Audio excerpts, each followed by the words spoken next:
bonsoir, bienvenue à ce rendez-vous du journal en langue française dont voici les principaux titres. Plus de 40 milliards de francs burundais, tel est le montant perdu par le Burundi en 2021 dans des affaires de corruption et de malversations économiques, essentiellement dans le domaine des marchés publics. Un bilan dressé par Gabriel Rufyiri, président de l'Observatoire de lutte contre la corruption et les malversations économiques, lors d'un point de presse. Relâchement dans l'observation des mesures barrières contre la Covid-19 dans les lieux de rassemblement public. Nos confrères ont fait le tour dans différents endroits en mairie de Bujumbura. Voilà pour le sommaire. Après une courte pause, la suite.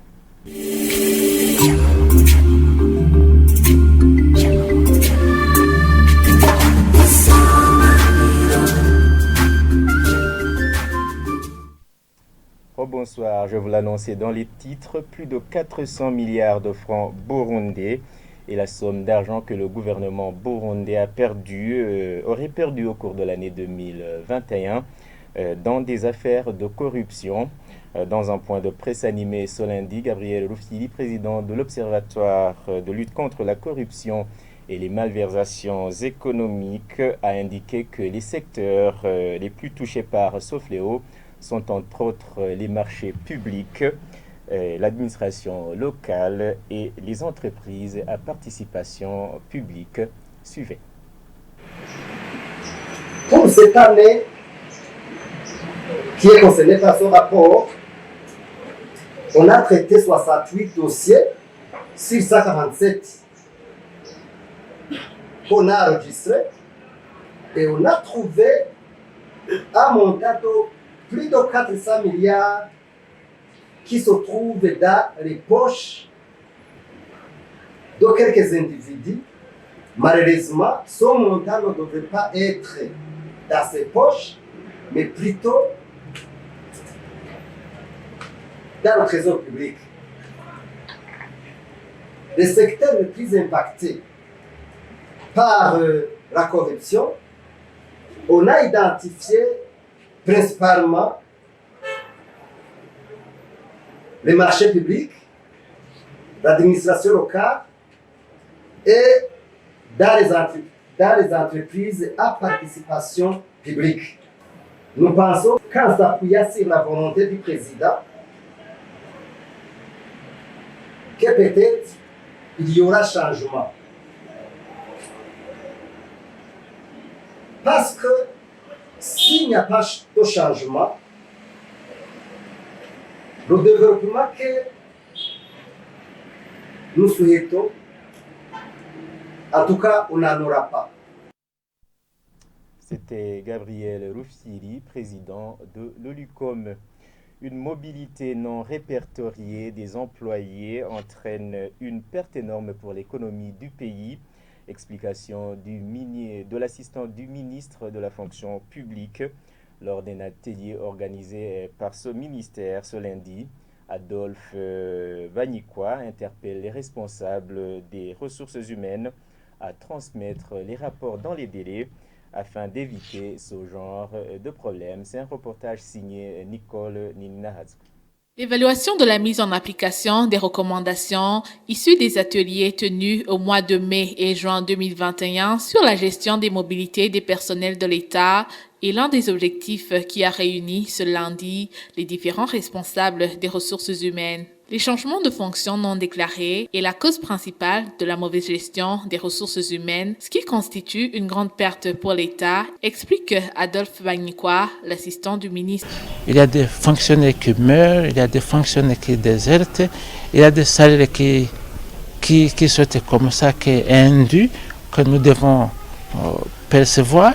Donc la solution et la meilleure solution, c'est l'informatisation de tous les services de l'État. Selon cet assistant du ministre Adolphe Vagnikwa, la meilleure solution pour pallier à ce problème est la digitalisation de tous les services de l'État, un système qui est en train d'être mis en place.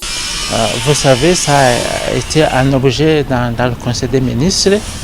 Et aujourd'hui, je pense qu'à la primature, on est en train de travailler sur un projet et de voir comment informatiser tous les services de l'État Et je pense que aussi... L'assistant du ministre de la fonction publique interpelle tous les responsables du personnel de l'État d'être plus vigilants et de donner leur rapport à temps pour mieux gérer la mobilité des fonctionnaires.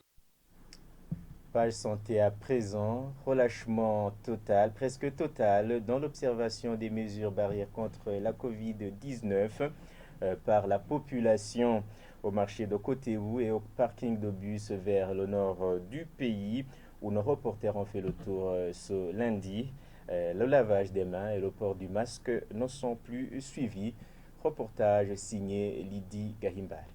C'est à l'entrée du marché dit Coteau, un son pour faciliter le lavage des mains est installé. Cependant, au moment où nous sommes passés à cet endroit aux environs de 10 heures, le seau était vide. Personne n'a aucun souci de se laver. Les gens passent sans problème. À l'intérieur du marché, personne ne porte un masque. La situation est la même aux gares de véhicules assurant le transport vers le nord du pays. Les passagers ne portent pas de masque. On remarque un mouvement de gens, mais qui ne soucie pas des mesures barrières. Au contraire, au marché Bujumbura City Market, dit chez Sion, les gens sont obligés de se laver les mains avant d'entrer. Un des responsables indique qu'il doit rappeler à la population de se laver les mains pour respecter les mesures barrières contre la Covid-19, car pour lui, le virus est encore là. Uko tubibona twebwe Covid iracyahari kandi iriho ku bwinshi. Ni nacyo gituma twe turi ngaha kugira ngo tuze. La Covid-19 est toujours là selon nous. C'est pour cette raison que nous sommes ici pour rappeler aux gens cette action de lavage de mains avant d'entrer dans le marché. Cependant, il existe un bon nombre de personnes qui sont insouciantes quand nous leur demandons de se laver. Je leur demande, partout où elles se trouvent, à respecter les mesures barrières, y compris le lavage des mains. Kitubangamiye kandi dukwiye gukurikiza amabwirizwa y'isuku.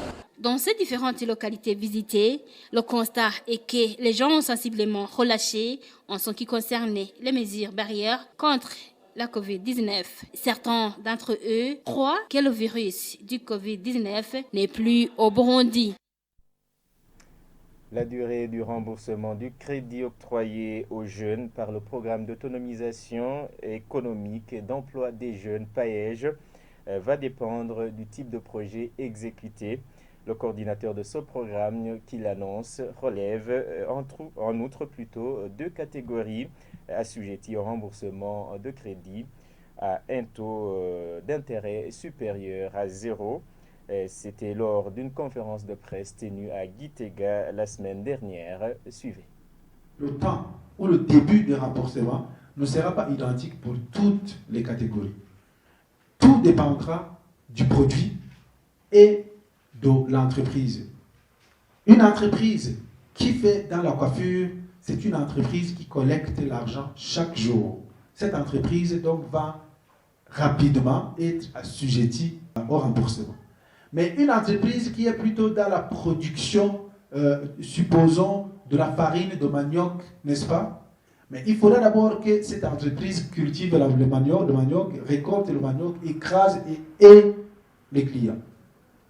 Et ça, donc, nous allons suivre tout cela en commun avec tout le monde. Et c'est après, évidemment, qu'on pourra voir la question de remboursement. Nous avons dit que les deux premières catégories, que l'on peut considérer comme les débutants, allaient obtenir des financements qu'elles allaient rembourser avec un taux d'intérêt égal à 0.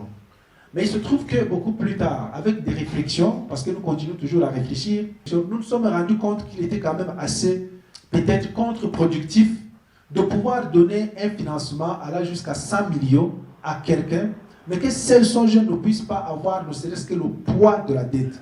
Donc les jeunes de la deuxième catégorie vont bénéficier de financement avec un taux d'intérêt de 3%, mais c'est davantage pour en fait travailler à les amener à être beaucoup plus responsables. Mais sinon, l'intérêt en question pourra être consommé par le PAEJ, parce qu'il y a certains jeunes qui vont s'investir dans la production des biens que le PAEJ pourra évidemment acheter. Et dans ce cas, nous pourrons évidemment voir dans quelle mesure l'intérêt qu'ils devraient donner puisse être absorbé par les commandes que nous allons faire à l'égard de leurs entreprises.